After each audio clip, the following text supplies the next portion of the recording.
ওরে ঠাকুমা, তোমার ফুটোয় কি গন্ধ! আরে নাতি, তোর দাদু মারা গেছে 10 বছর হয়ে গেল। 10 বছর নোংরা জমে জমে গন্ধ হয়ে গেছে রে নাতি। তুই এইভাবে লাগিয়ে দে। ঠাকুমা, আমি তোমাকে কোনোভাবে লাগাতে পারবো না। খুব গন্ধ। খুব পচা গন্ধ বেরোচ্ছে। ছি ছি ছি ছি। ভালো হয়েছে, গন্ধ হচ্ছে, খাইয়ে নে। ঠাম্মি ঠাম্মি, তোমার নাবির নিচে কি? আরে নাতি, তোর দাদু পুকুর বানাইছে, তুই কি লুডো খেলবি? খেলবো ঠাকুমা, খেলবো, আর তোমার পটাং পটাং করে মারবো।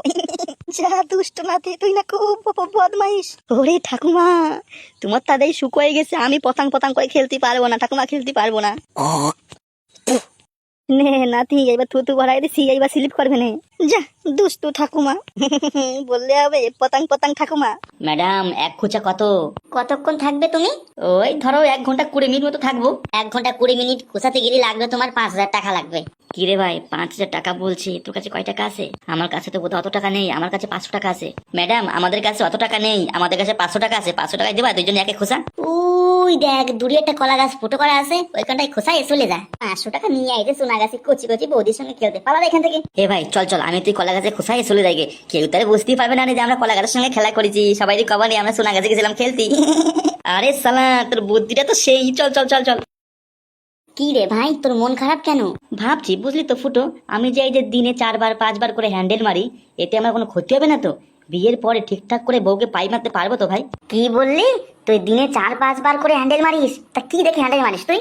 কি আর বলবো রে ভাই, আমি যতই ভাবি আমি আর হ্যান্ডেল মারবো না, আমি আর হ্যান্ডেল মারবো না, কিন্তু ওই বৌদির দেখে আমার আপনা আপনি হ্যান্ডেল মারতে ইচ্ছা করে রে। কোন বৌদি? তুই কোন বৌদিকে দেখে হ্যান্ডেল মারিস? তোদের বাড়ি যে রসালো বৌদির নতুন ভাড়াট এসেছে না, ওই বৌদিকে দেখে আমি ডেলি হ্যান্ডেল মারি রে। কি বলছিস ভাই? তুই তুই তুই তুই- তুই আমাদের বাড়ির ভাড়াটে বৌদিকে দেখে হ্যান্ডেল মারিস?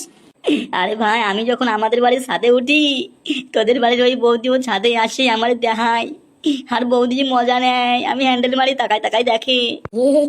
কি বলিস তুই এগুলো? হ্যাঁ রে ভাই, হ্যাঁ, আমার খুব ভয় করছে, বিয়ের পরে কি বউকে ঠিক মতো ঠেলতে পারবো? কি বন্ধুরা, তোমরা দিনে কে কতবার হ্যান্ডেল মারিছো আর কেটা কেটা বিয়ে করিছো? তাড়াতাড়ি কও। জানিস ফুটো কত বড় খারাপ? কেন ফুটো খারাপ? কেন, কি করছে ও? কালকে ফুটো আমার সঙ্গে বাজারে গেছে, বাজারে যাইয়ে যেই দোকানে মহিলা আছে, যাইয়ে করছে আমার বোর জন্য বিড়া দাও। আর এই মহিলারা বলতেছে তোমার বোর সাইজ কত? আর ফুটো বলতেছে আমি জানি নে। আর মহিলা করছে আমার বুকি হাত রেখে মাপটা অনুমান করে বলো। তাই নাকি, তাই নাকি? তারপরে তারপরে তারপরে করছে ম্যাডাম, আমি তো ভুলেই গেছিলাম, আমার বোর জন্য একটা প্যান্টিও লাগবে। উরি বাবা, ফুটো এত বড় খারাপ! তাড়াতাড়ি বলতেছি কি, আমার বউ তো ওর সাথে মিষ্টি বারণ করেছে। না না না না ভাই, না, আমিও ভাই ওর সঙ্গে আর মেশবো না। Happy kiss day baby. Happy kiss day আমার বাবু। দাও দাও শোনা, তাহলে একটা চুমু দাও। ওই তাহলে তুমি বেলুন নিয়ে আইসো। চুমু খাতে গেলি বেলুনের কি দরকার শোনা? আরে শান্তির ছেলে, চুমু খাওয়ার সময় যে তোর বান্টু খারাপ হয়ে যাবে, ওটা দিয়ে কি করবি? তোর ঠাকুমা ছায়া নাড়বি নাকি?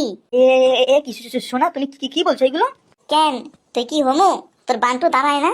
যা দোস্তু, তোমার সঙ্গে দনে আমি তুমু খাই না, তুমু তখন আমার মেথিন খারাপ হয়ে 8 ইঞ্চি হয়ে যাইতো না, 8 ইঞ্চি।